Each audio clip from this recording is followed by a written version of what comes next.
Baik.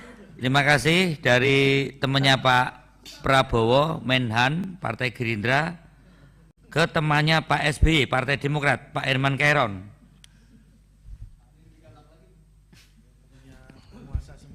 Terima kasih temannya Bu Mega dan rekannya Pak Jokowi. Yang saya hormati pimpinan dan seluruh anggota Komisi 6 DPR RI, Saudara Dirjen Perdagangan Dalam Negeri, staf khusus yang mewakili hadir di sini, Pak Selendra, sekaligus Komisaris Bulog. Komisaris ya? Ini mewakili Dirjen Perdagangan atau Komisaris? Pak Budi Waseso, Dirut Perum Bulog, beserta dengan para direksi yang hadir dan jajaran. Saya jujur menyayangkan ketidakhadiran dari para direksi di holding ID Food. Jadi selalu kita dilecehkan dengan alasan-alasan lain. Kan bisa di virtual, kan bisa hadir. Seperti Pak Oke sedang isoman, ya hadirlah di virtual. Kalau enggak, mohon maaf, saya hadir Pak Herman. Ya? Hadir Pak, saya Pak, baru saja landing di Denpasar, hadir Pak. Mohon Pak Dirut? Pak. Saya friends Pak, ya. Betul Pak Dirut hadir ya? Hadir Pak, hadir. Oh, hadir cum. Tadi nggak diterangkan. Ya. Oh, enggak, saya pertama datang di sini Pak Dedi. Saya datang di sini pertama dan presentasinya kan direktur di sini, bukan dirut kan. Ya, baik. Terus kemudian di belakang juga para anak perusahaannya, dirutnya pada kemana ini? Pertani mana Pertani? Nggak ada toh? PPI, direktur. Bapak jadi dirut aja nanti di PPI. Kemudian Sang Hyang Sri siapa sekarang dirutnya? Oh, Pertani ya, gabung ya, sudah gabung. Kemudian Berdikari siapa dirutnya? Itu kadang-kadang dirut ada di virtual, ada dirut-dirutnya ada ya. Pak Frans sudah saya lihat mukanya. Kalau yang lain belum hadirnya. Saya kira mohon menjadi catatan lah. Baik, gitu ya. baik Pak. Buat apa kita rapat selalu dilecehkan dengan ketidakhadiran mereka itu.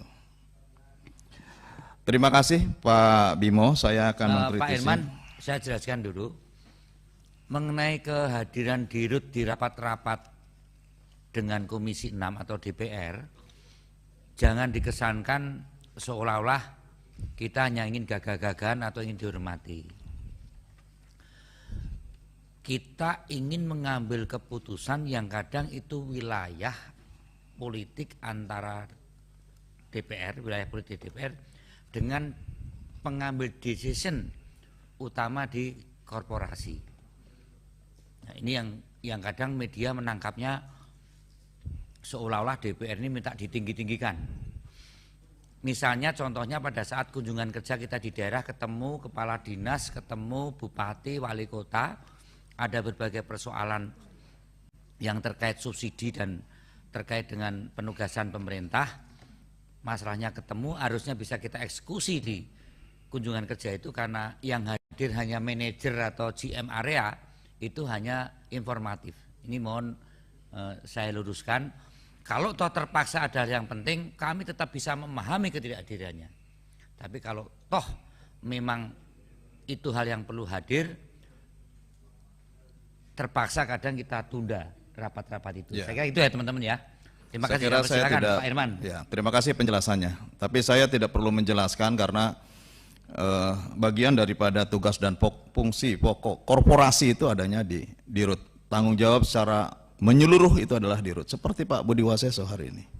Jadi kalau para anak perusahaan RNI nggak datang, itu dalam pandangan saya ya bagian kinerja buruk gitu ya. Karena untuk mempertanggungjawabkan korporasi di depan wakil rakyat saja tidak hadir. Jadi mohon dicatat, saya tidak merasa saya harus mendatangkan secara khusus, tetapi kinerja para dirut buruk jika tidak ingin mempertanggungjawabkan berbagai kinerjanya di depan wakil rakyat. Yang kedua Pak Uke, saya melihat beberapa komoditas dianggap sebagai deflasi. Padahal kalau melihat realitas di lapangan itu, harga-harga semua naik, daya beli turun, jangan juga memanipulasi lah dengan deflasi gitu ya.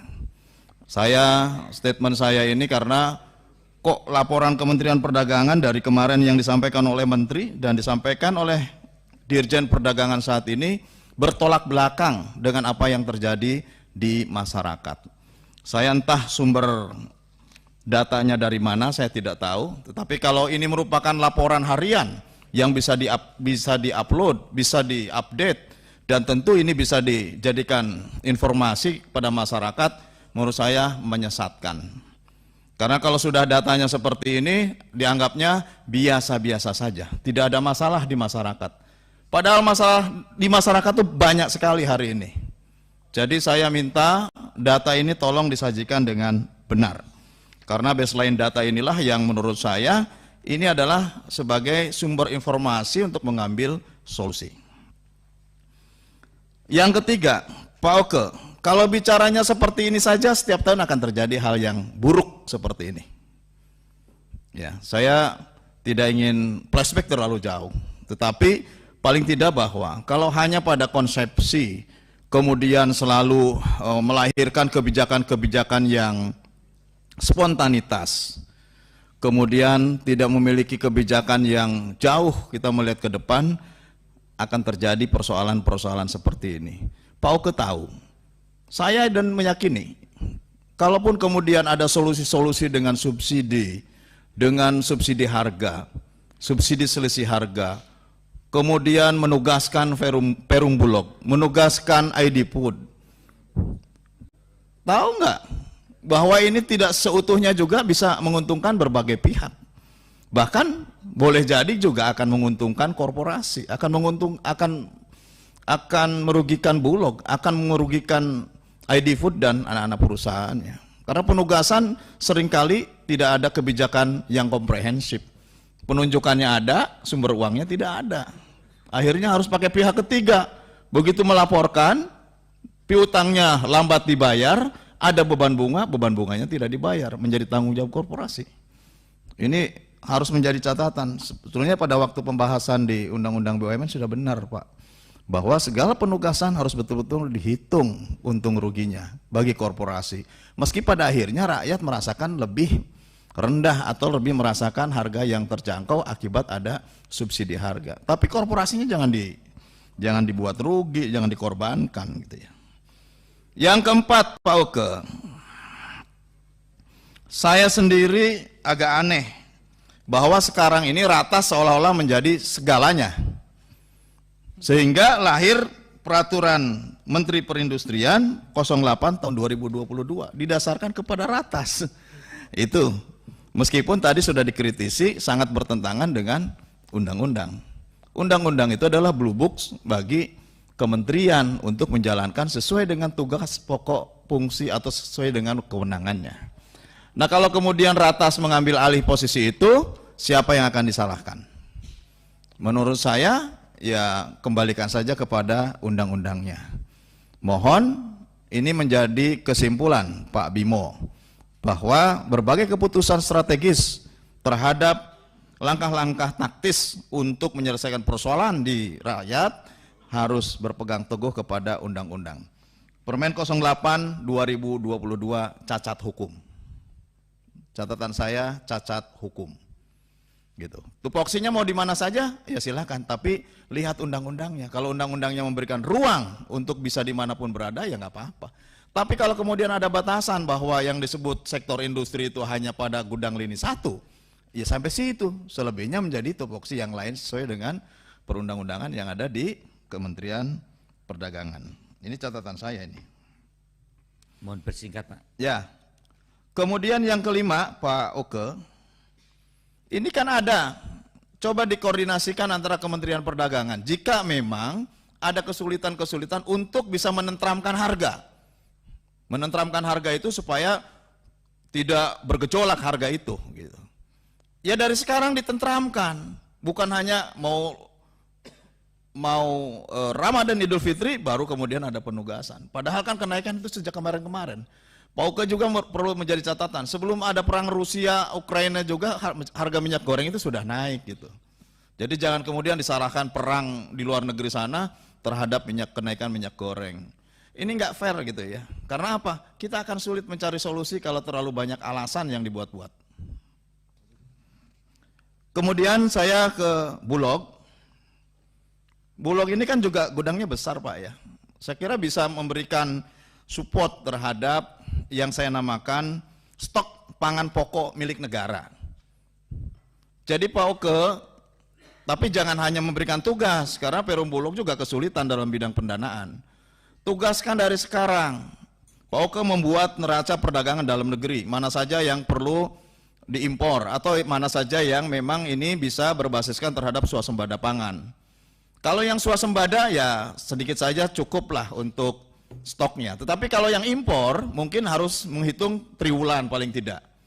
Sehingga setiap ada kenaikan harga, setiap ada peningkatan potensi terhadap kebutuhan itu bisa diprediksi dan Bulog segera ditugaskan. Ditugaskan dengan uangnya. Ada BA88 yang menurut saya ini masih bisa dipergunakan untuk dalam hal yang sangat emergensi. Jadi tolonglah Pak Oke, jangan hanya memikirkan kebijakan-kebijakan, implementasinya nggak ada, percuma itu di Kementerian Perdagangan itu. Kemudian juga untuk RNI.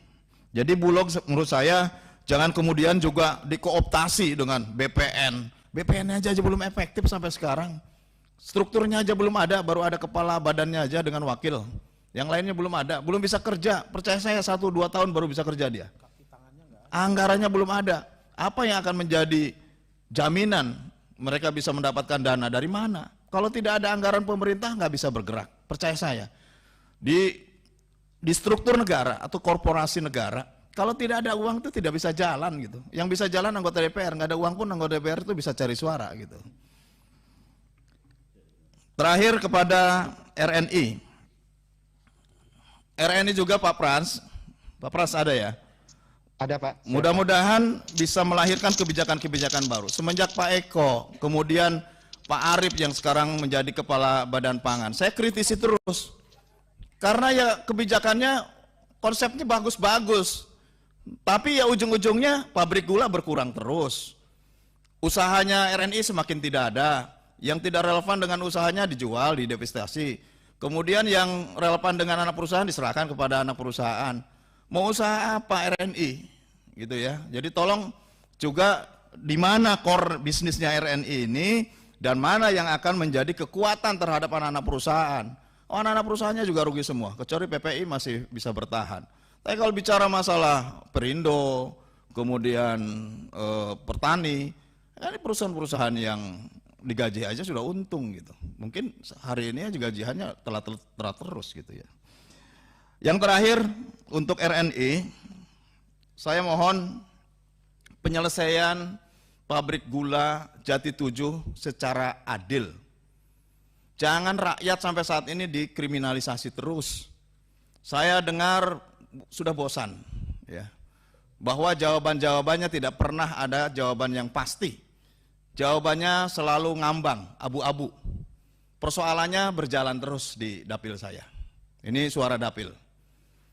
Jadi sekarang masyarakat di sana menjadi resah, terus diintimidasi.